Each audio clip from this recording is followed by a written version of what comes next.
உங்க கிருபைதான் என்னை தாங்குகின்றது. உங்க கிருபைதான் என்னை நடத்துகின்றது. உங்க கிருபைதான் என்னை தாங்குகின்றது. உங்க கிருபைதான் என்னை நடத்துகின்றது.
இந்த வேலை கொடுத்தீங்க, உமக்கு நன்றி. தகுதியிலாக என்னை தகுதிப்படுத்தி ஆண்டவரே, உமது மகனாக என்னை மாற்றி உமது பாதத்தில் நிறுத்தி உம்மை பார்க்கும்படியான ஆசீர்வாதத்தை தனது கிருபைகளுக்கு நன்றி. சத்தியம் எங்களுக்கு எங்கள் குடும்பங்களுக்கு சொந்தமாக எங்களை ஒரு கணம் கண்ணோக்கி பார்க்க ஜெபிக்கிறோம். எங்களுடைய ஆவி ஆத்மா சரீரத்தை உமது கரங்களிலே கொடுக்கிறோம், பொருட்படுத்திக் கொள்ளும். நீங்க பேசுங்க, நாங்கள் கேட்க உதவி செய்வோம். தடைகள் மாறட்டும், ஆசீர்வாதம் கடத்தட்டும். துதிகளை மகிமையாக செலுத்துகிறேன். இயேசுவின் மூலம் கேட்கிறேன் நல்ல பிதாவே, ஆமென். சபையார் உட்காரவும். கர்த்தருடைய நாமத்திற்கு மகிமை உண்டாகட்டும். ஆண்டவராகிய இயேசு கிறிஸ்து இந்த உலகத்தில் வந்து 3 ஆண்டு காலங்கள் ஊழியம் செய்து ஊழியத்தின் வாயிலாய் அன்றைய இருந்த அதிகாரிகள், அன்றைய இருந்ததான தலைவர்கள், இயேசுவினுடைய ஊழியத்தை பார்த்தவர்கள், இயேசுவுக்கு பின் சென்றதான பெரும் திரள் கூட்டத்தை பார்த்தவர்கள், அவர்களுக்குள்ளே பயம் உண்டாயிற்று. எப்படி ஆகுமோ, நம்முடைய பதவிகள் பறிபோகுமோ என்ற பயம் வந்து நிமித்தமாய் ஆண்டவராகிய இயேசுவை கொலை செய்யப்பட வேண்டும் என்று சொல்லி தீர்மானித்தார்கள். அவரை நாம் விட்டோம் என்று சொன்னால் நம்முடைய பதவிகள் பறிபோகும். இத்தனை ஆண்டு காலங்கள் காப்பாற்றி வைத்துதானே நம்முடைய பதவிகள் பறிபோகும் நிலை உருவாகும் என்று சொல்லி பயந்து ஆண்டவராகிய இயேசுவை கொலை செய்ய வேண்டும் என்று சொல்லி தீர்மானித்து அநேக முறை அவரை கொலை செய்வதற்கு தீர்மானித்தார்கள். ஆனாலும் கூட பிதாவுடைய சித்தம் நிறைவேறாமல் இருந்தபடினாலே ஒருவருடைய கைக்கும் அவர் அகப்படவில்லை. அவர் தப்பித்துக் கொண்டே இருந்தார். பிதாவின் சித்தம் நிறைவேற வேண்டும் என்று சொல்லி அந்த நாள் வந்த பொழுது ஆண்டவராகிய இயேசுவை பிடிப்பதற்கான எத்தனங்கள் செய்யப்பட்டன. ஆரம்பத்தில் ஆண்டவராகிய இயேசு இந்த ஊழியத்திற்கு வருவதற்கு முன் 40 நாள் அவர் உபவாசம் இருந்து இந்த ஊழியத்தை தன் கையிலே அவர் எடுத்துக்கொண்டார். இந்த 40 நாள் உபவாசித்த பொழுது அவர்களுக்கு ஏற்பட்டதான சோதனைகள் நமக்கு நன்றாய் தெரியும். ஆண்டவரை 40 நாள் உபவாசம் இருக்காரு, அவருக்கு பசி உண்டாகிறது. பிசாசானவன் வந்து இந்த கல்லுகளை அப்பமாகி சாப்பிடலாமே. அதற்கு பிறகு உயர்ந்த மலையின் மேல் கொண்டு போய் நிறுத்தி உப்பரைகள் நிறுத்தி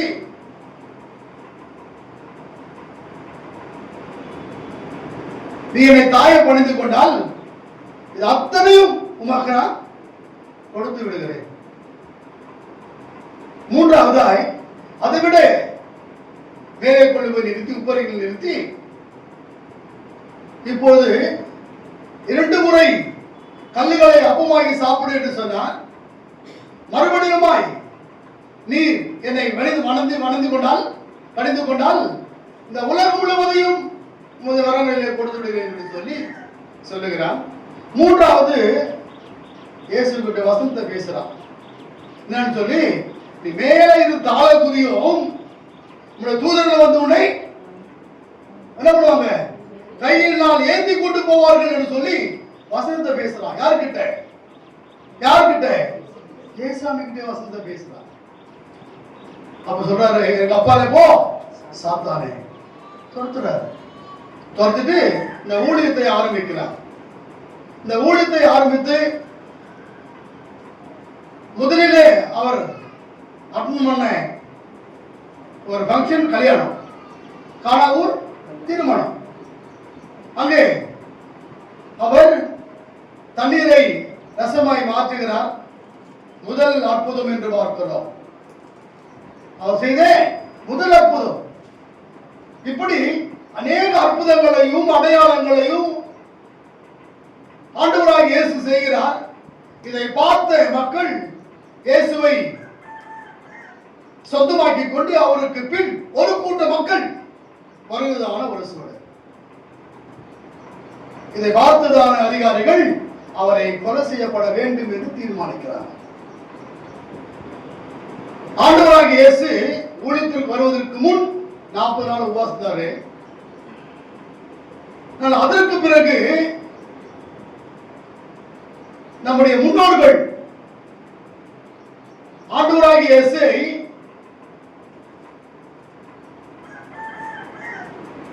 கொலை செய்துவிட்ட பிறகு ஆராதனை ஒழுங்கை அவர்கள் கடைபிடிக்கிறாங்க. என்ன ஆராதனை ஒழுங்கு என்று சொன்னால், முன்பு எப்படி 40 நாட்கள் உபவாசம் இருந்து இந்த ஊழியத்தை ஆரம்பித்தாரோ அதே போல 40 நாட்கள், எத்தனை நாட்கள்? 40 நாட்கள் நீங்கள் உபவாசம் இருந்து உங்களுடைய குடும்பங்களிலே ஞானஸ்தானம் கொடுக்க வேண்டும் என்று சொன்னால் நீங்கள் ஞானஸ்தானம் கொடுக்கலாம். உங்கள் குடும்பங்களிலே திருமணம் செய்யப்பட வேண்டும் என்று நிலைமையில் இருந்தால் இந்த 40 நாட்களும் உபவாசம் இருந்து திருமணங்களை குடும்பங்களிலே செய்யலாம். இது முற்பிதாக்கள் உருவாக்கின காரியங்கள். இந்த 40 நாளும் அனுசரித்த பிறகு நாம் ஆண்டவரோடு நெருங்கி வாழ முடியும், ஆண்டவரை முழுமையாய் சொந்தமாக்கிக் கொள்ள முடியும், ஆண்டவருடைய ஆசீர்வாதத்தை முழுமையாக்கி கொண்டு இந்த பணிகள் எல்லாம் செய்யப்பட வேண்டும் என்று சொல்லி நம்ம முன்னோர்கள் தீர்மானித்ததான ஒரு உண்மை. அது மாத்திரமல்ல, இது குடும்பங்களிலே நடக்கிறதான நிகழ்வு. அடுத்தபடி ஆலயத்திலே கொண்டு வந்தது நிறுத்தின சூழல். இந்த 6 வாரமும், இந்த 40 நாட்கள்ல 6 வாரம், ஒவ்வொரு வாரமும் ஒவ்வொரு தலைப்புகளை கொடுத்து 6 வாரமும் ஆண்டவரோடு கூட வந்து தியானித்து அந்த வாரம் முழுவதும் சத்தியத்தை சொந்தமாக்கி கொண்டு நானும் நீங்க வாழ வேண்டும் என்று சொல்லி நம்முடைய முற்பிதாக்கள் உபவாசம் இருக்கும் பொழுது உபவாசித்து இந்த 6 வாரமும் 40 நாட்கள், ஆரம்பத்திலே 40 நாட்கள் இந்த ஜெபமும் இயேசுவானவர் உருவாக்கின 40 நாட்கள், நம்முடைய முன்னோர்கள் உருவாக்கப்பட்டதும் 40 நாட்கள். அதை பின்தொடர்ந்து செய்வதான ஒழுங்கின் அமைப்பு.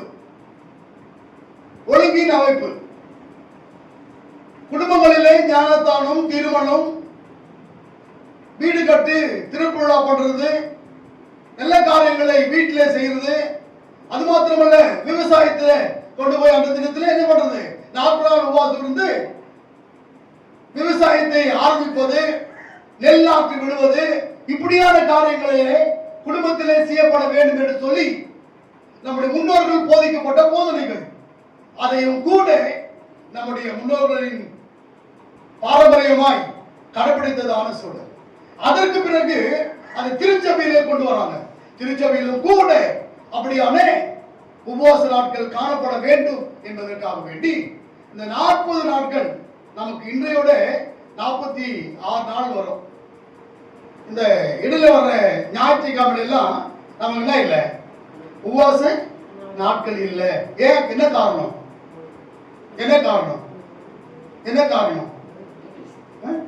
ஆண்டவர் உயிர்த்தெழுந்தார்.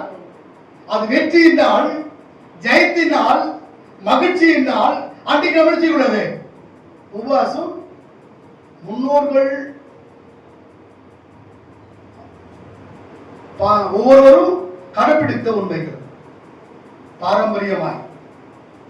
இந்த 6 வாரங்களை தவிர்த்து மற்ற 40 நாட்கள் உபவாசம் இருந்து ஜெபித்து ஆண்டவருடைய ஆசீர்வாதத்தை சொந்தமாக்கிக் கொள்வது. நாமும் கூட இந்த நாட்களில் 6 வாரம் அனுசரித்தோம். இந்த 6 வாரத்துல முதல் வாரம் என்ன ஞாபகம் இருக்கா? ஆண் சீடரும் பெண் சீடரும். அங்கே ஊழியத்தை குறித்து பேசப்பட்ட வார்த்தைகள், ஆண் சீடர்கள் செய்த ஊழியங்களும் பெண் சீடர்கள் செய்த ஊழியத்தை குறித்து பேசப்பட்ட வார்த்தைகள். அதற்கு அடுத்தபடி 4வது நாள் பேசப்பட்ட வார்த்தை ஞாபகம் இருக்கா?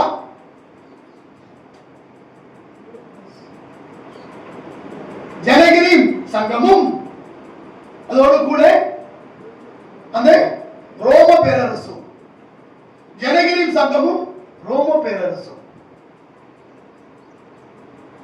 ஜனகிரி சங்கம் தீர்ப்பு விடுகிறதான சங்கம், நியாய தீர்ப்பு.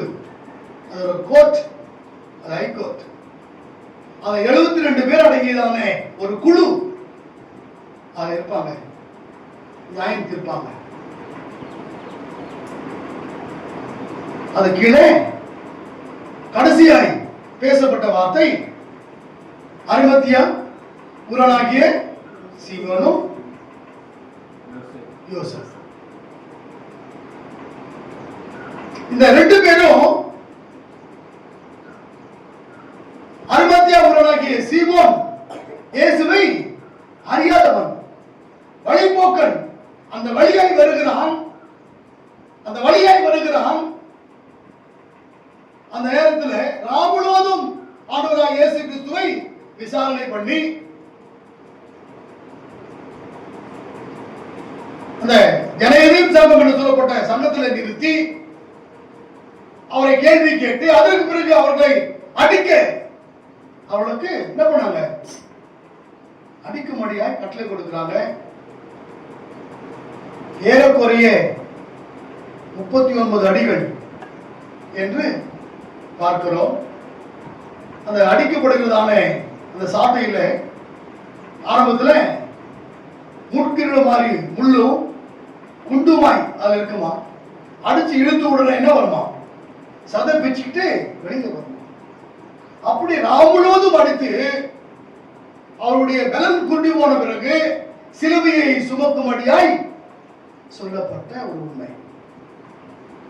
ராமுழுவதும் சிலுவையை இப்பொழுது அவர் சுமக்க வேண்டும். சிலுவையை சுமக்கிறார், பாதி தூரம் போறாரு, கீழே விழுந்துறாரு. அதை தூக்க அவருக்கு பலனில்லை. காரணம், ராமுழுவதும் விசாரணை பொழுது அவருக்கு என்ன பண்ணல? சாப்பாடு கொடுக்கப்படல, தண்ணி கொடுக்கப்படல.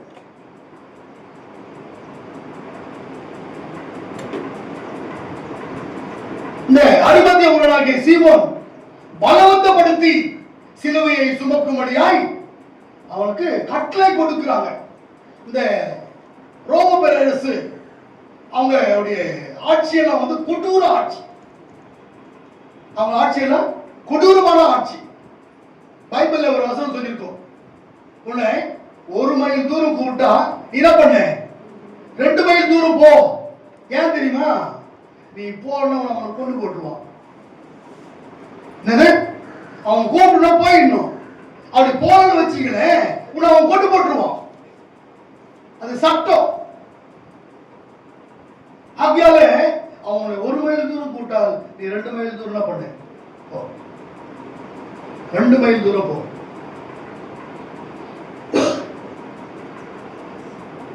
அதற்கு பிறகு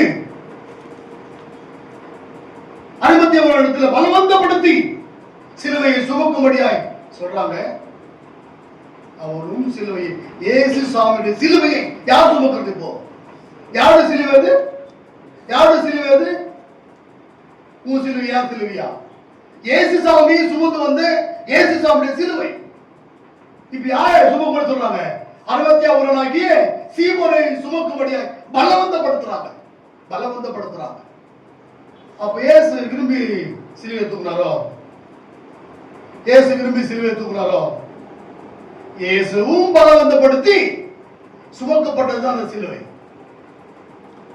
பலவந்தப்படுத்தி சுமக்கப்பட்டதுதான் அந்த சிலுவை. உனக்காய் எனக்காய். அநாதி சிநேகத்தால் என்னை நேசித்தீரையா, உம் காரியத்தினால் என்னை இழுத்துக் கொண்டீரே. அநாதி சிநேகத்தால் என்னை நேசித்தீரையா, உம் காரியத்தினால் என்னை இழுத்துக் கொண்டீரே. உங்க அன்பு பெரியது, உங்க இரக்கம் பெரியது, உங்க கிருபை பெரியது, உங்க தயவும் பெரியது. உங்க அன்பு பெரியது, உங்க இரக்கம் பெரியது, உங்க கிருபை பெரியது, உங்க தயவும் பெரியது. ஆனாரி சிநேகத்தால் என்னை நேசித்தீரையா, உம் காருண்யத்தினால் என்னை இழுத்துக் கொண்டீரே. ஆனாரி சிநேகத்தால் என்னை நேசித்தீரையா, உம் காருண்யத்தினால் என்னை இழுத்துக் கொண்டீரே. அங்கே பார்க்கிறோம், அரிமத்தியா ஊரானிடத்திலே சிலுவையை சுமக்கும்படியாய் பலவந்தப்படுத்துகிறதான ஒரு நிலை. என்ன பண்றாங்க? பலவந்தப்படுத்துறாங்க. ஆனால் அவனோ இயேசுவை அறியாதவன். இயேசுவை அறியாதவன். அதற்கு பிறகு பார்க்கிறோம், இந்த இயேசு கூட, யாரு? இந்த இயேசுவும் கூட விரும்பி எல்லாம் சிலுவையை சுமக்கல. அவரையும் அடித்து துன்புறுத்தி பலவந்தப்படுத்தி சிலுவையை சுமக்கும்படியாய் அவருக்கு கட்டளை கொடுக்கிறார். பரபாசை விடுதலை பண்ணும், இயேசுவை சிலுவையில் அறியும். நேர கூட்டம் என்ன பண்ணிருக்கணும்? சிலுவையில் மட்டும்தான் அறியணும். அடிக்க வேண்டிய அவசியம் இல்லை. சிலுவையை சுமந்து கொண்டு போ என்று சொல்ல வேண்டிய அவசியம் இல்லை. ஆனாலும் கூட இந்த பெரும் திரள் கூட்டங்கள், நடந்த ஊழியத்தினுடைய அடையாளங்கள், அற்புதங்கள், இவைகளெல்லாம் மனதில் கொண்டவர்களாய் அவரை என்ன பண்றாங்க? அவரை சித்திரவதை செய்கிறதான ஒரு சூழல்.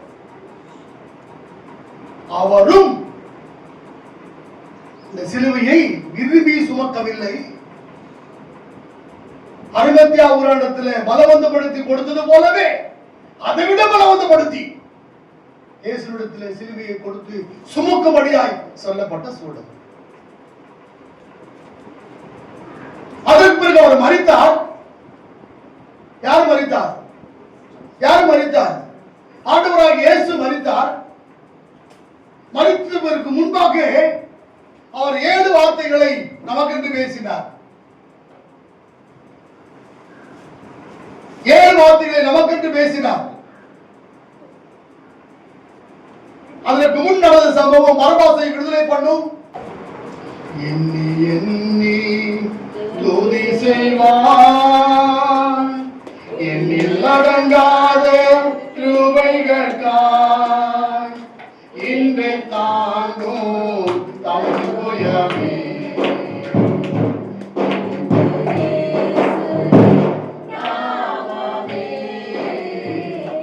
எண்ணி எண்ணி துதி செய்வாய், உன்னை நோக்கும் கண்ணி முன்னில் பாடராதே, உன்னை நோக்கும் கண்ணி முன்னில் பாடராதே. கண்மணி போல் காக்கும் கரங்களில் உன்னை மூடி மறைப்பாரே.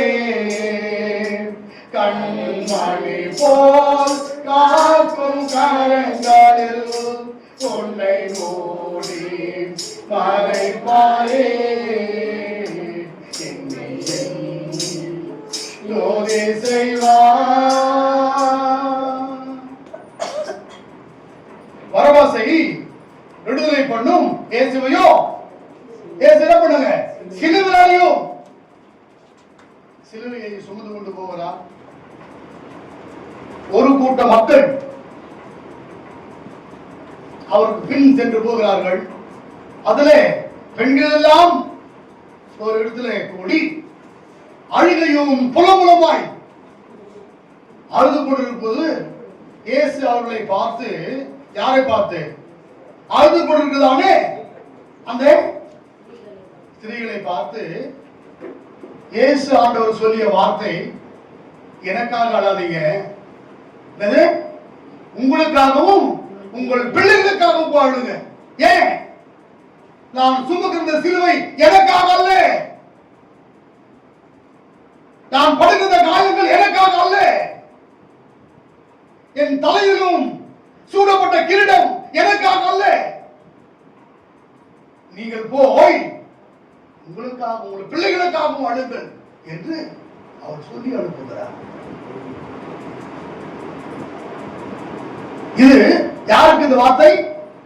இயேசுவை ஏற்றுக்கொண்டவர்களுக்கு, இயேசுவை நம்பினவர்களுக்கு, இயேசுவுக்கு பின்வந்தவர்களுக்கு சொல்லப்பட்ட வார்த்தை. அதற்கு பிறகு 7 வார்த்தையில முதல் வார்த்தையாய் சொல்லப்பட்ட காரியம், இவர்களை மன்னியும், தாங்கள் செய்கிறது என்னதென்று அறியாதிருக்கிறார்கள். இது யார் சொல்லப்பட்ட வார்த்தை? அங்கே சொல்லப்பட்டது இயேசுவை அறிந்தவர்களுக்கு, இங்கே சொல்லப்பட்ட வார்த்தை இயேசுவை அறியாதவர்களுக்கு சொல்லப்பட்ட வார்த்தை. இவர்களை மன்னியும், தாங்கள் செய்கிறது என்னதென்று அறியாதிருக்கிறார்களே. மறுபடியும் 4வது வார்த்தையாய் அந்த 6 வெள்ளிக்கிழமை பார்த்தோம். முதல் நாளில முதல் வாரத்தில் ஆண் சீடரும் பெண் சீடருமாய் பார்த்தோம். 4வது இடத்துல யாரை பார்த்தோம்? யார்? என்ன சப்ஜெக்ட்? ஜனவரியும் சங்கமும் ரோம பேரரசும் பார்த்தோம். இதுல பார்க்கும்போது 4வது வார்த்தையாய் என் தேவனை ஏன் என்னை கைவிட்டீர். அங்கே மக்களால் ஆண்டவராக இயேசு புறக்கணிக்கப்படுகிற சூழல்.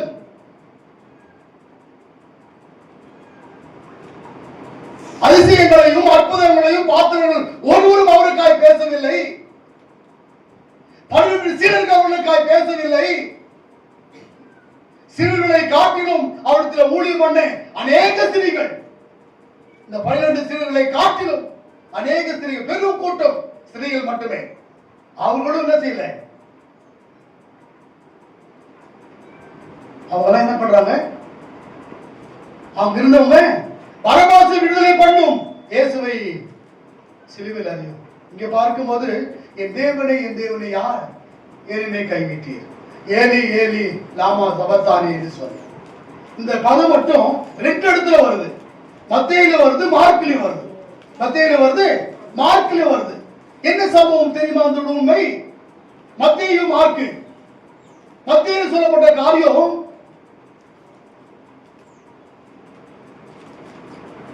எபிரேய மொழியில் எழுதப்பட்டது.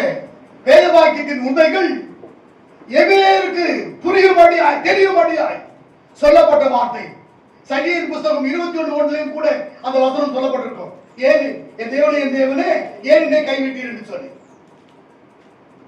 அது எபிரேய பாஷையில முதல் மத்தியிலே சொல்லப்பட்டது. அடுத்தபடி அரபிக் பாஷையில மார்க்கிலே சொல்லப்பட்டது. 2 எழுத்தாருக்கும் செய்தி போய் சேர வேண்டும்.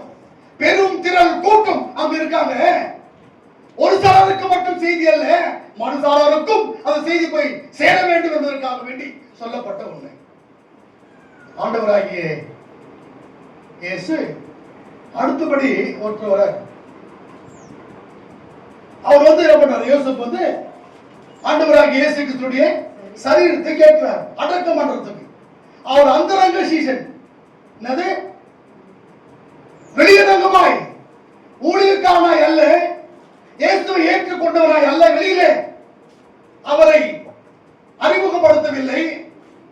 மறைவாய் சென்று இயேசுவை பார்ப்பவர், மறைவாய் இயேசுடைய அடையாளங்களையும் அற்புதங்களையும் கேட்டு அறிந்தவன்.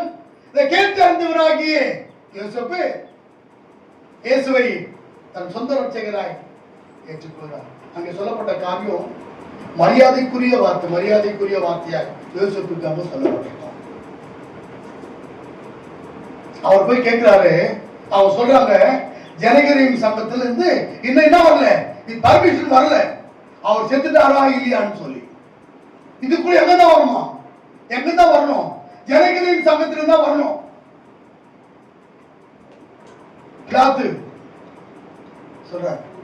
இன்னும் அதுக்கு பிறகு அந்த செய்தி வந்த உடனே அவர்கிட்ட கொடுக்கிறாங்க. அவர் போய் இயேசுவை என்ன பண்றாரு? அடக்கம் பண்றாரு.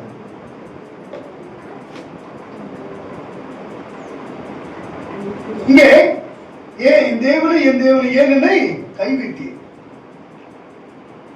கடைசி வார்த்தையாய் பிதாவே என் ஆவியை உமது கைகளிலே ஒப்புவிக்கிறேன். முதல் வார்த்தையை பார்க்கும்போது பிதாவே இவர்களை மன்னியும் அப்பா என்று கூப்பிட்டவர் 4வது வார்த்தையை பேசும் பொழுது என் தேவனை என்று அழைக்கிறார். கடவுளே கூப்பிடுறாரு. அப்பா என்ற வார்த்தை போய் என்ன சொல்றாரு? கடவுளே என்னையே கைவிட்டீங்க. ஏன் தெரியுமா? உன்னுடைய பாவம் என்னுடைய பாவமும், யாருடைய பாவம்? உன்னுடைய பாவம் என்னுடைய பாவமும் அவர் சுமந்ததினாலே பாவத்தை மேற்கொள்ளக்கூடாதபடிக்கு அவளுக்கு என்ன வந்தது?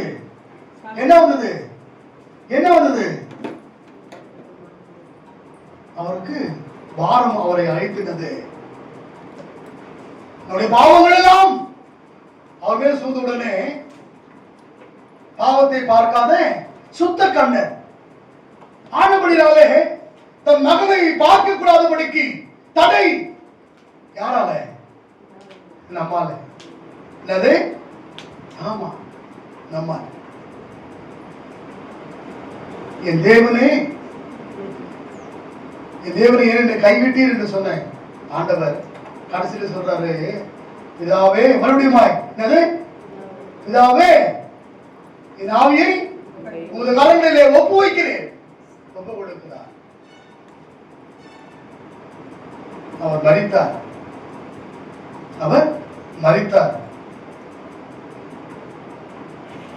உண்மையாகவே அவர் உயிர்த்தெழுந்தார், அவர் இங்கே இல்லை. ஆமென். எல்லாம் சொல்லாமா?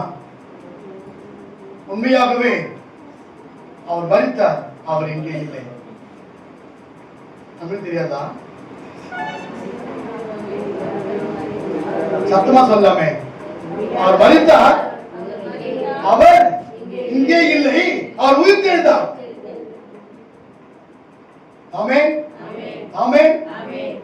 வேதத்தில் சொல்லப்பட்டதானே உண்மைகளை நாம் இப்பொழுது பார்க்க அழைக்கப்படுகிறோம்.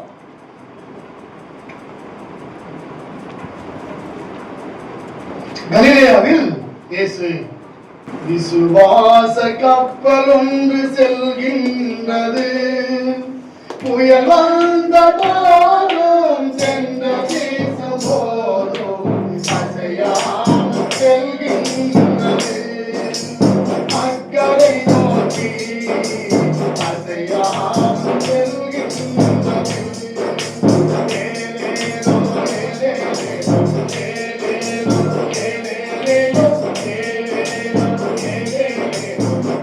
ஏலேலோ.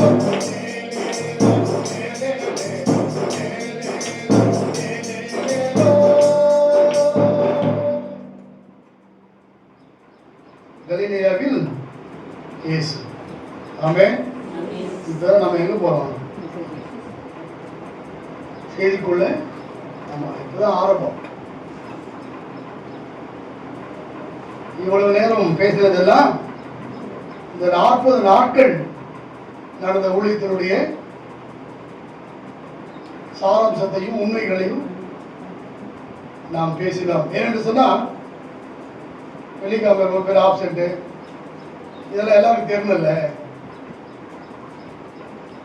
அப்போ கூட இப்போ கூட நாங்கள் ஆப்சென்ட் இருந்தீங்களா? இப்போ நாங்கள் ஆப்சென்ட் தானையா?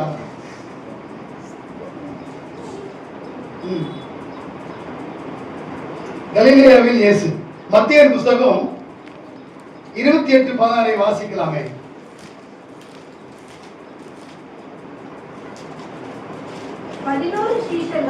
பதினோரு சீஷர்களும் கலிலேயாவிலே குறித்திருந்த மலைக்கு போனார்கள். யாருங்க? 11 பேர். அப்ப எத்தனை பேர் சீடர்கள்? எத்தனை பேர்? அப்ப ஒருத்தர் எங்க?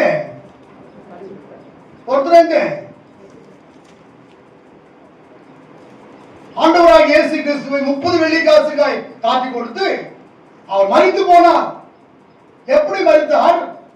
குடல் சரித்து விழுந்து மரித்து போனார் என்று சொல்லி பார்க்கிறோம்.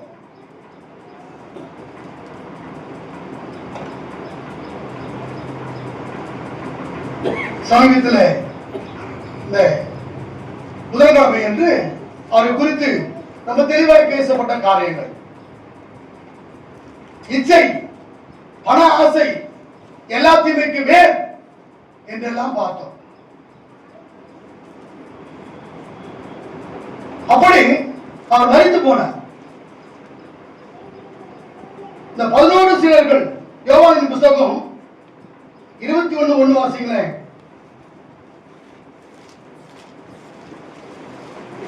இவைகளுக்கு பின்பு இயேசு ம். திபேரியா கடற்கரையிலே ம். மறுபடியும் ஸ்ரீசருக்கு தம்மை வெளிப்படுத்தினார். ம். வெளிப்படுத்தின விவரமாவது, ம். சீமோன் பேதுருவும் ம். திதிமு எனப்பட்ட ம். தோமாவும் ம். கலிலேய நாட்டிலுள்ள ம். கானா ஊரனாகிய ம். நாத்தான்வேலும் ம். செபதேயுவின் குமாரனும் அவருடைய சீசரில் வேறு 2 பேரும் கூடியிருக்கும் போது ம். சீமோன் பேதுரு ம். மற்றவர்களை நோக்கி ம். மீன் பிடிக்க போகிறேன் என்றான். ம். அதற்கு அவர்கள், நாங்களும் உம்முடனே கூட வருகிறோம் என்றார்கள். நாங்களும் உம்மோடு கூட வருகிறோம் என்றார்கள். அங்கே பார்க்கிறோம், இப்ப இயேசு மரித்து போனார். இயேசுவோடு இருந்தவர்கள், இயேசு மரித்து போனார். அதற்கு பிறகு அவர்களுக்கு வாழ்வில்லை. அதற்கு பிறகு மறுபடியும் பழைய தொழிலுக்கு என்ன பண்ணுவோம், நாம மீன் பிடிக்க போகிறோம். பேதுரு கூப்பிடுறாரு, கூட எல்லாரும் என்ன பண்றாங்க, நாங்களும் வருகிறோம், நாங்களும் வருகிறோம் என்று சொல்லி எங்க போறாங்க, இப்போ மீன் பிடிக்க போறாங்க. இயேசு மரித்து போனார். பேசப்பட்ட வார்த்தைகளை மறந்து போனார்கள். பார்த்த அதிசயங்களை அற்புதங்களையும் மறந்து போனார்கள். ஆனால் யார் மறக்கவில்லை? ரோம பேரரசு மறக்கவில்லை. இயேசுவை கல்லறையில் வைத்து விட்டு அவங்க சொன்னாங்க என்னன்னு சொல்லி, எப்பா அந்த எத்தன் சொன்னா முன்னாடியே என்னமா அந்த எத்தன் முன்னாடியே சொல்லியிருக்கான், நான் 3ஆம் நாள் உயிர் தெழுவேன்னு சொல்லி. அதான் என்ன பண்ணுங்க, சுத்தி காவல் வைங்க, முத்திரையை போடுங்க. யார் சொல்றது இந்த வார்த்தையை? யார் சொல்றது? ரோம பேரரசின் மக்கள் சொல்றாங்க. கூட இருந்த சீடர்கள் மறந்து போய் அவர் மரித்து போனார், அவர் உயிர் தெழுவார் என்று சொல்லிய வார்த்தைகளை யார் பேசுறது? புறவாசா பேசுறான். கூட இருந்த அவர் சீடர்கள் மறந்து போய் எங்க மறுபடியும் போறாங்க, மீன் பிடிக்க போறாங்க. வாசிக்கலாம், மத்தேயு புத்தகம் 28:19 வாசிக்கலாமே, வேகமா 28:19 மத்தேயு. ஆகையால் நீங்கள் புறப்பட்டு போய் சகல ஜாதிகளையும் சீஷராக்கி பிதா குமாரன் பரிசுத்த ஆவி நாமத்தினாலே அவர்களுக்கு ஞானஸ்நானம் கொடுங்கள். அதற்கு முன் நடந்த சம்பவம் என்ன என்று சொன்னால், இவர்கள் இயேசுவை மறுபடியும் உயிர்த்தெழ மாட்டார் என்று சொல்லி எங்க போறாங்க, மீன் பிடிக்க போறாங்க. ராம் முழுவதும் வலை போட்டாங்க, ஒரு மீனும் அகப்படல. என்னது, ஒரு மீனும் கிடைக்கல. அதிகாலை நேரம், இனி மீன் கிடைக்காது. வலையெல்லாம் அலசி வீட்டுக்கு போலாம்னு சொல்லி அந்த கரையில வலைய அலசுறாங்க. ஏசாமி அங்க பிரிக்கிறார். இல்லது உயிர் தெழுந்த ஆண்டவராய், மரித்த ஆண்டவராய் அல்ல, உயிர் தெழுந்த ஆண்டவராய் நின்று சீடர்களோடு பேசுகிறார். ஐயா, ராமுழுவதும் நாங்கள் பிரயாசப்பட்டோம், ஒரு மீனும் அகப்படவில்லை. அப்படியா? நீங்க வலது பக்கத்துல போய் என்ன பண்ணுங்க, உங்க வலையை போடுங்க. போட்ட உடனே பெரும் திரள் மீன் கிடைச்சிச்சு. இழுக்க முடியல வலைய. வெளியில இருந்தவங்க பாருங்க, கரையில அவளை கைதை காட்டி அவளை கூப்பிடுறாங்க. வலையெல்லாம் இழுக்க முடியல, வாங்கன்னு கூப்பிடுறாங்க. அவங்களும் வந்து உதவி பண்றாங்க. போவதற்கு முன்பாக நடந்த ஒரு சம்பவம், உங்களிடத்துல இதாயிரம் சாப்பிடறதுக்கு இருக்கா அப்படி இயேசு கேட்கிறாரு. யாருக்கிட்ட? சீடர்கிட்ட. ராவ் முழுதும் நாங்க பிரயாசப்படுறோம், ஒண்ணுமே கிடைக்கல, எங்கிட்ட ஒண்ணுமே இல்லை. யார் சொல்றது? சீடர்கள் சொல்லிட்டாங்க. இப்ப இயேசுவும் அவங்க கிட்ட என்ன கேட்கிறாரு, இதாயிரம் சாப்பிடறதுக்கு இருக்கான்னு கேட்கிறாரு. இந்த மீனெல்லாம் இழுத்துட்டு வலைக்கு கரைக்கு வந்த உடனே ஏசாமி நல்ல மீன் துண்டு துண்டா கட் பண்ணி வறுத்து வச்சிருக்காங்க. என்னது, இந்த மீன் துண்டை பார்த்த உடனே சீஷனுடைய கண்கள் திறக்கப்பட்டதாம். ஆமென், ஆமென், ஆமென். என்னமா அந்த துண்டுகளை பார்த்தவுடன் அவருடைய கண்கள் திறக்கப்பட்டது. ஆரம்பத்தில் எம்மாவூருக்கு போகும்போது அப்பத்தை பிடிக்க கண்கள் திறக்கப்பட்டது என்று பார்க்கிறோம். இங்கே பார்க்கிறோம், மீன் துண்டு வறுத்து வைத்திருக்கிறதான துண்டை பார்த்து போகும்போது அவர் என்ன கேட்டாரு, சாப்பிடுறதாகிலும் உங்களுக்கு இருக்கான்னு கேட்டாரு. ஆனா இல்லை என்று சொன்னார்கள்.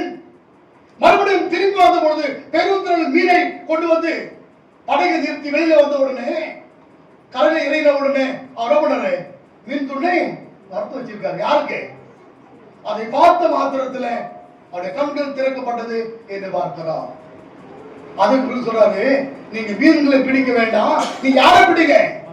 மனிதர்களை பிடிக்கும்படியாய் நான் உங்களை அனுப்புகிறேன் உலகத்திற்கு சொல்லி அவர்களை இந்த உலகத்திற்கு அனுப்புகிறார். மறுபடியும் வாசிக்கலாம். மார்க்கின் புஸ்தகம் 15ஆம் அதிகாரம் 16ஆம் வசனம். மார்க்கின் புஸ்தகம் 15:16. அப்பொழுது போர் சேவகர் அவரை தேசாதிபதி நரபணியாகிய மாளிகையில் கொண்டு போய் அவ்விடத்தில் போர் சேவகருடைய கூட்டம் முழுவதையும் கூடி வர செய்து சிறப்பான மேலங்கியை அவருக்கு உடுத்தி. போதும். யோவான் புஸ்தகம் 21:15 வாசிக்கலாம். 21:15. அவர்கள் போஜனம் பண்ணின பின்பு இயேசு சீமோன் பேதுருவை நோக்கி, யோனாவின் குமாரனாகிய சீமோனே, இவர்களிலும் அதிகமாய் நீ என்னிடத்தில் அன்பாய் இருக்கிறாயா என்றார். அதற்கு அவர், ஆண்டவரே, உம்மை நேசிக்கிறேன் என்பதை நீர் அறிவீர் என்றார். உம்மை நேசிக்கிறேன் என்பதை நீர் அறிவீர் என்றார். 3 முறை கேட்கிறார் அவங்ககிட்ட. அது 3 முறை கேட்கிறாரு. 3ஆவது முறை அழுதான். என்ன ஆண்டவரே, நான் கிட்ட உண்மையா இருக்கேன், உங்ககிட்ட உண்மையா இருக்க ஆண்டவரே, மறுபடியும் அப்படி கேட்கிறீங்களே. அங்க பார்க்கும்போது என்னை நேசிக்கிறாயா என்று கேட்கிறார். அங்க பார்க்கும்போது அவர் நான் உங்க மீது அன்பா இருக்காண்டவர்ன்னு சொல்றான். நேசிப்புக்கும் அன்புக்குன்னு இருக்கு வித்தியாசம் இருக்கு. அதை மறுபடியும் கேட்கிறார் கடவுள். என்னது? என்கிட்ட அன்பாக்குறியா, நேசமா இருக்கியா? என்னது? அன்பு என்பது மாறாதது, நேசம் என்பது மாறி போவது. லூக்கான் புத்தகம் 24:49 வாசிங்களேன்.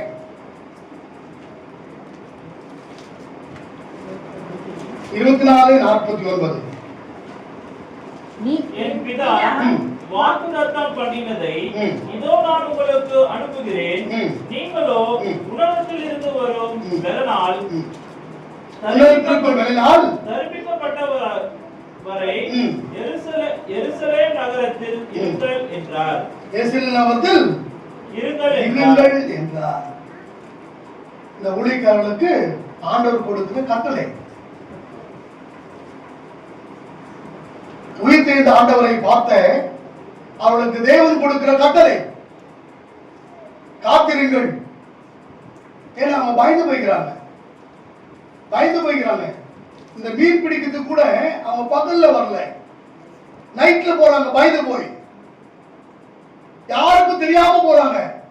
ஆனால் இயேசுவோடு அறிந்து அவரிடத்துல போய் அவரை உயிர்த்தெழுந்த ஆண்டவராய் வெளிப்படுத்தி, அதற்கு பிறகு அவர் அங்கிருந்து நீங்கள் மனித பிடிகளாய் கடந்து போங்கள் என்று சொல்லி அங்கிருந்து அவர் கடந்து போகிறதான ஒரு சூழல். இது கலிலேயாவில் இயேசு. புதிய ஏற்பாடு உயிர்த்தெழுதல் வாசிக்கலாம். அங்க பார்க்கும் பொழுது பவுல் 13 கடிதங்களை எழுதுகிறார். அதை எழுதும்போது எம்மாவூர் மக்களையும் அங்கே இணைக்கிறார். எம்மாவூர் வழியாய் போகிற மக்கள், இயேசுவை அறியாதபடி போகிற சீடர்கள், அங்கே சீடர்களுக்கும் இயேசுக்கும் ஏற்பட்ட உரையாடல், அந்த சம்பவத்தில் வந்ததானே நிகழ்வு இரவாயிற்று. நீங்கள் எங்கே உங்களுடைய இடத்துக்கு போறீங்க, இங்க தங்கி காலையில போங்க. வீட்டுக்கு கூட்டு போன மந்திரத்துல அவங்க அப்பத்தை எடுத்து பிடிக்கும் போது அவங்களுக்கு கண்கள் திறக்கப்பட்டது. அப்ப யாரு அங்க இல்லை? இயேசுவோ அங்க இல்லை. அவர் உயிர்த்தெழுதல் என்பதை எம்மாவூருக்கு அதுக்கும் 6 கிலோமீட்டர் தூரம் நடந்து வராங்க. நடந்த சம்பவங்கள்லாம் பேசி வராங்க. யாருன்னு தெரியல. இயேசு என்று சொல்லி அவர்களுக்கு தெரியல. அப்பத்தை பிடிக்கிற மாத்திரத்துல அவர் கண்கள் திறக்கப்பட்டு இயேசு என்று அறிந்த பொழுது அவரும் அங்கே இல்லை என்று பார்க்கிறோம். அது மாத்திரமல்ல, அன்றைய காலங்களிலே, பழைய ஏற்பாட்டின் காலங்களிலே எலியா, எலிசா இவர்களெல்லாம் மரித்து போறவங்களை உயிரோடு எழுப்பினார்கள். அது மாத்திரமல்ல, இந்த எலியா உடைய மரித்து போன பிறகு அவருடைய சரீரத்தை போய் மண்ணில் போடுறாங்க. இவருடைய எலும்பு அந்த அவருடைய எலும்பு முரடு போட்டிருக்காங்க. அந்த எலும்பு அடுத்த ஒரு சரீரத்தை போட்ட உடனே அந்த சரீரம் உயிர் பெற்றுதான். அந்த சரீரம் யாருடைய எலும்பு பட்டத்து மாத்திரத்துல ஊழிக்காருடைய எலும்பு செத்து போய் அடக்கம் பண்ணப்பட்டாங்க. அடக்கம் பண்ணிட்டு இப்போ ஒரு எலும்பு மட்டும் தான் இருக்கு. எல்லாம் மண்ணு சாப்பிட்டுச்சு. அதுல என்னத்துல பதிக்கிறாங்க. அந்த எலும்பு யார் மேல பட்டுச்சு? அவன் உயிரோடு எழுதிட்டான். அது மாத்திரமல்ல, பவுலும் கூட மரித்த வாலிபனை உயிரோடு எழுப்புகிறார். இப்படி அநேக நிகழ்வுகள் வேதத்துல நாம் பார்க்க முடியும். அதை வாசிக்கலாம். மார்க்கின் புஸ்தகம் 5ஆம் அதிகாரம் 21ஆம் வசனத்தை வாசிக்கலாமே. இயேசு படவில் ஏறி மறுபடியும் இக்கரைக்கு வந்து கடலோரத்தில் இருந்தபோது திரளான ஜனங்கள் அவரிடத்தில் கூடி வந்தார்கள்.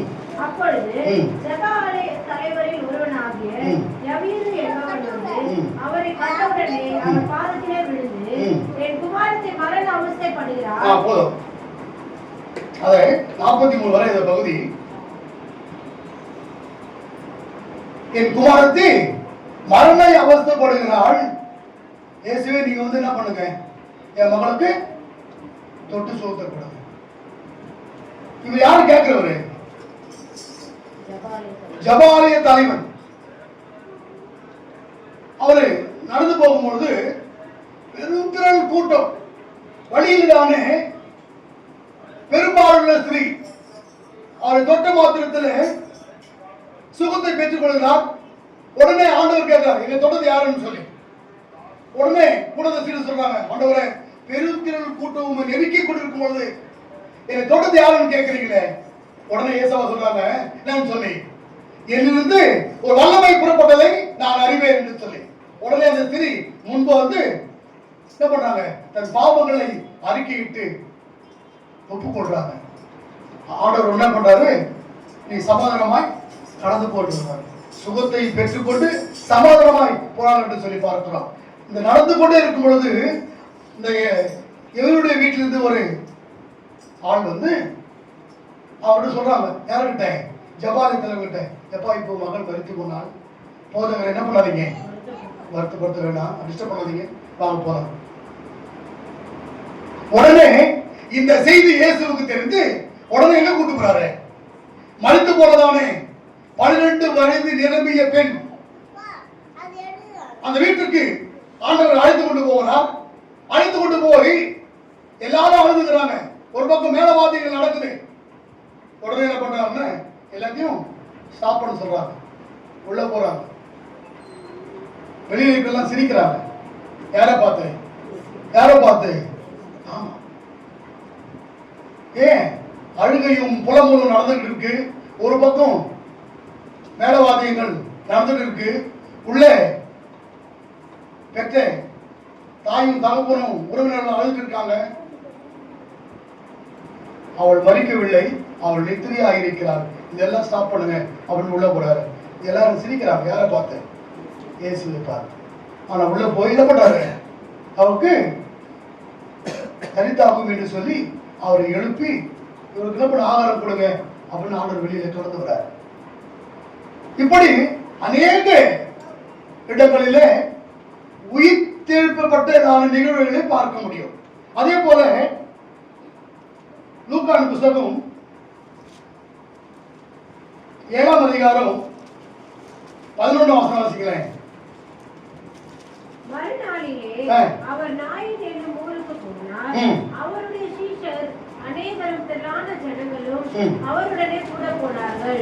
அவர் ஊரின் வாசலுக்கு சமீபித்த போது மரித்து போன ஒருவனை அடக்கம் பண்ணும்படி கொண்டு வந்தார்கள். மரித்து போன ஒரு வாலிபனை அவருக்கு முன் கொண்டு வராங்க.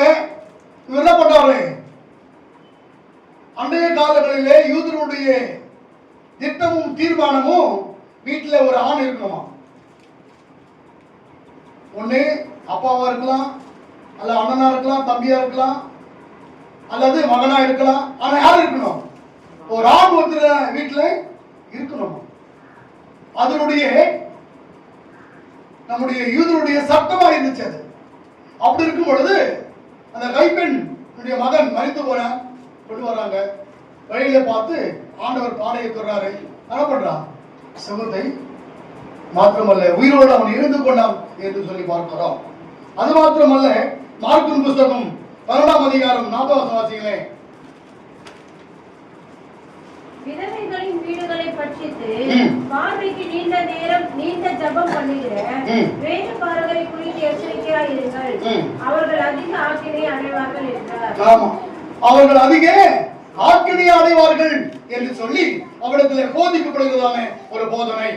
அது மாத்திரமல்ல, யோவானின் புஸ்தகம் 11ஆம் அதிகாரம் 47ஆம் வசனத்தை வாசிக்கலாமே.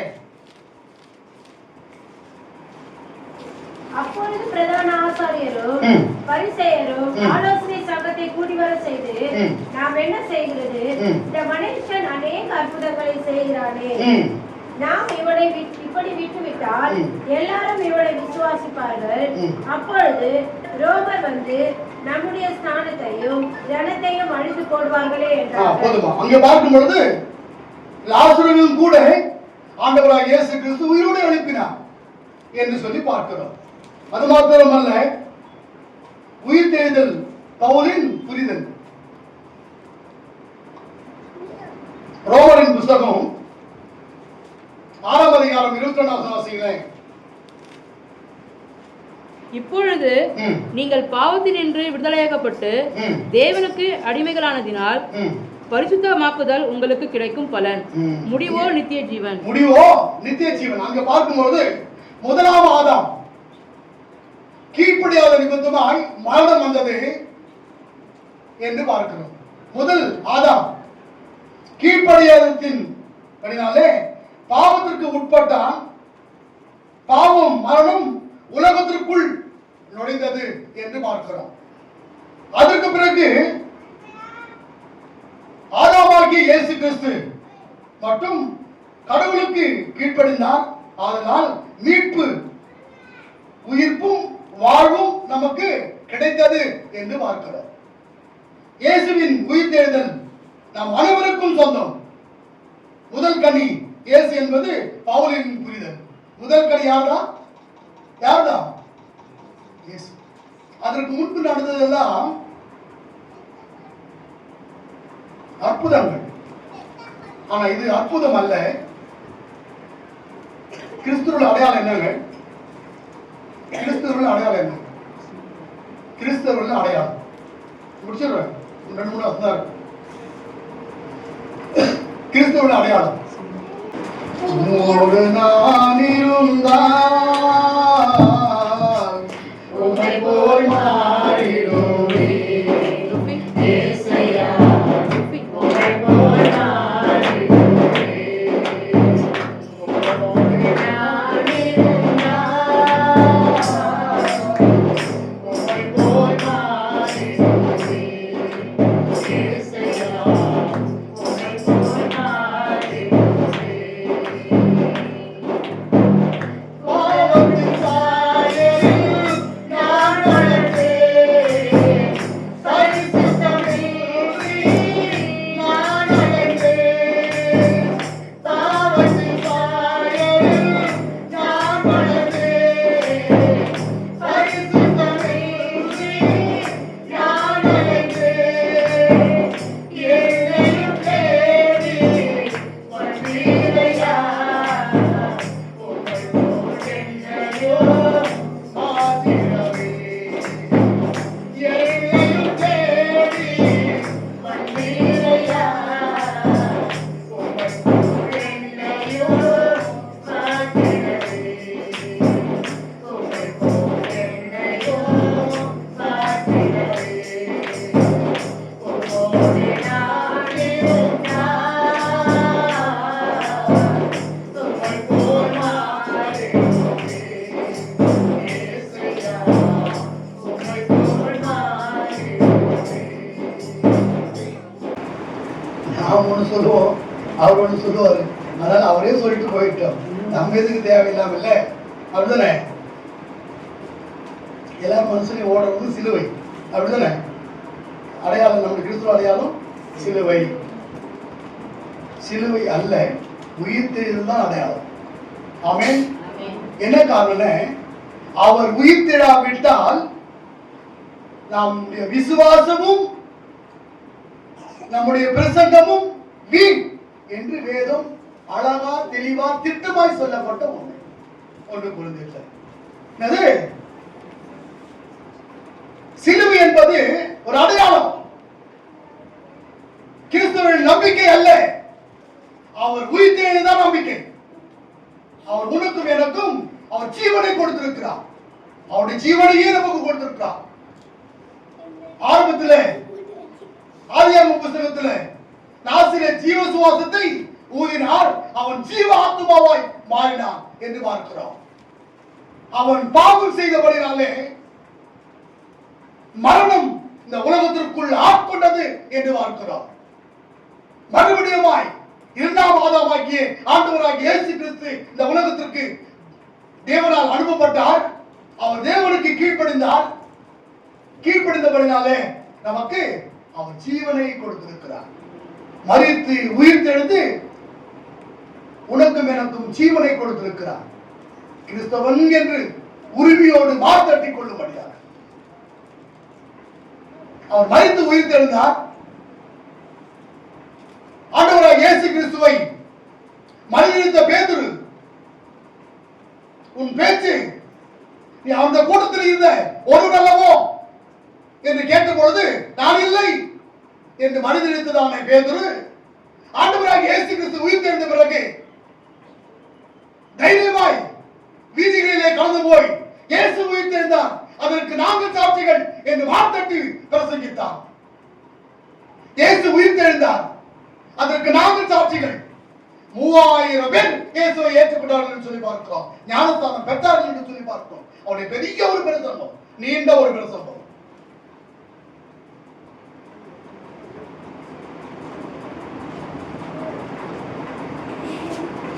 மத்தேயு புத்தகம்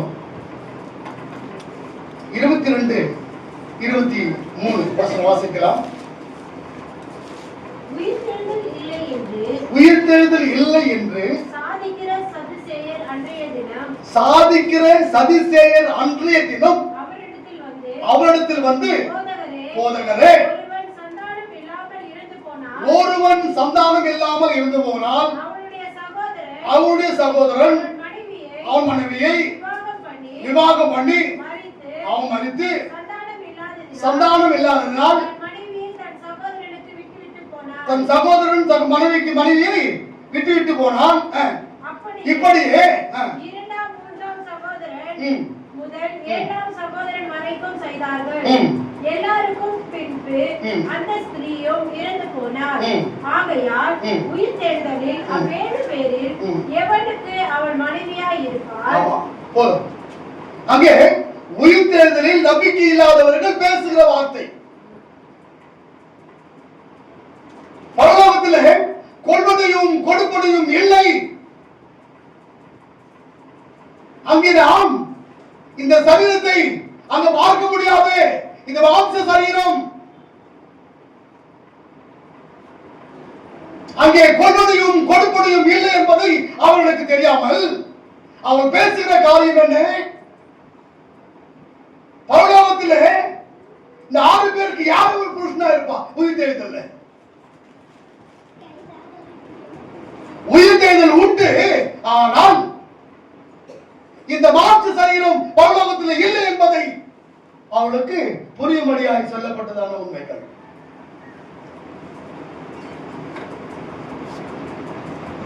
உயிர்த்தெழுதல் மரணத்திற்கு பிந்திய நிகழ்வு. எசேக்கியேல் புத்தகம் 37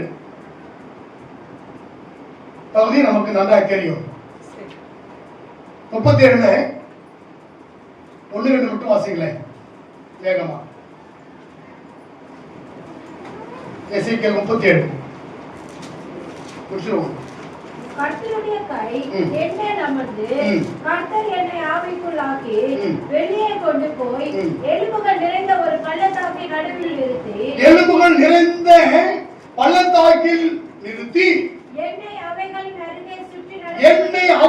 அருகே சுற்றி நடக்க பண்ணினார். இதோ பள்ளத்தாக்கின் வெட்ட வெளியிலே பள்ளத்தாக்கின் வெட்ட வெளியிலே அந்த எலும்புகள் மகா திரளாய் கிடந்தது. அவைகள் மிகவும் உலர்ந்தும் இருந்தது. மனுபுத்திரனே, இந்த எலும்புகள் உயிரடையுமா என்றார். அதற்கு நான், கர்த்தராகிய ஆண்டவரே, தேவரீர் அதை அறிவீர் என்றார். எசேக்கியேல் ஞானமா பதில் சொல்றார். என்னது? எசேக்கியேல் ரொம்ப ஞானமா பதில் சொல்றார். எப்படி பதில் சொல்றாரு? இந்த எலும்பெல்லாம் உயிரடையுமா, எல்லாம் காஞ்சி போயிருக்கு அப்படின்னு கேட்கிறாரு. அப்படி அவர் என்ன சொல்றாரு? பதில் அவர் என்ன பதில் சொல்றாரு? நீர் அறிவீர் ஆண்டவரே. நாம எதுக்கு பதில் சொல்லி மாட்டிக்கணும் இல்ல அப்படின்னு சொல்லி, ஆண் தேவரீர் அதை நீர் அறிவீர். அது அடுத்த வாசம் வாசிக்கமா? அப்பொழுது அவர், நீ இந்த எலும்புகளை குறித்து தீர்க்கதரிசனம் உரைத்து அவைகளை பார்த்து சொல்ல வேண்டியது என்னவென்றால், உலர்ந்த எலும்புகளே, என்னுடைய வார்த்தையை கேளுங்கள். என்னுடைய வார்த்தையை கேளுங்கள். கர்த்தராகிய ஆண்டவர் இந்த எலும்புகளை நோக்கி, இதோ நான் உங்களுக்குள் ஆவியை பிரவேசிக்க பண்ணுவேன். அப்பொழுது உயிரடைவீர்கள். நான் உங்கள் மேல் நரம்புகளை சேர்த்து உங்கள் மேல் மாம்சத்தை உண்டாக்கி தோலினால் மூடி உங்களில் ஆவியை கட்டளையிடுவேன். ஆமென், ஆமென், ஆமென். அப்போது நீங்கள் உயிரடைந்து நான் கர்த்தர் என்று நீங்கள் அறிந்து கொள்வீர்கள். எசேக்கியேல் தீர்க்கதரிசியோடு கூட தேவன் பேசினதான உண்மைகள். அதில் அடுத்தபடி யோவான் புத்தகம் 16ஆம் அதிகாரத்தில் நடந்த சம்பவம் நமக்கு நன்றாக தெரியும்.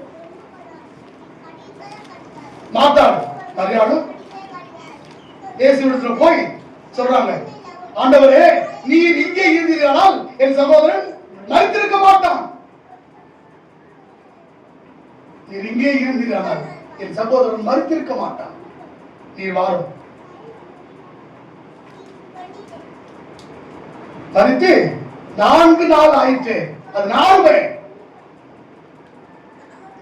இருப்பினும் கல்லறையை புரட்டும்படியாக சொல்லி, கட்டைகளை அவிழ்க்கும்படியாக சொல்லி லாசருவை உயிரோடு எழுப்புகிறார். ஆமென்.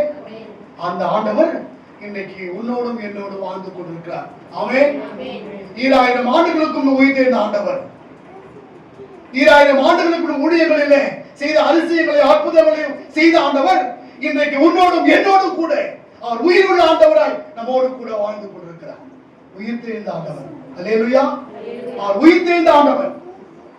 இயேசு இன்று உயிர்த்தெழுந்தார். அல்லேலூயா. என்ன சொல்லுங்க? இயேசு இன்று உயிர்த்தெழுந்தார். அல்லேலூயா. இயேசு வாழ்கிறார். உறுதியானது. அல்லேலூயா. இயேசு இன்று உயிர்த்தெழுந்தார். அல்லேலூயா. இயேசு இன்று வாழ்கிறார். உறுதியானது. அல்லேலூயா. ஆமென், ஆமென், ஆமென். உயிர்த்தெழுந்த ஆண்டவர் நம்மோடு கூட இருக்கிறார். ஆசீர்வாதத்தை சொந்தமாக்கிக் கொள்வோம். அவருடைய பிள்ளைகளாய் வாழ்வோம். இன்றை மட்டுமல்ல, ஒவ்வொரு நாளும் அவருடைய பிள்ளைகளாய் வாழ்வோம். அவர் நம்மளுடைய குடும்பங்களையும் கொடால் கொடியாய் ஆசீர்வதிப்பாராக. ஆமென்.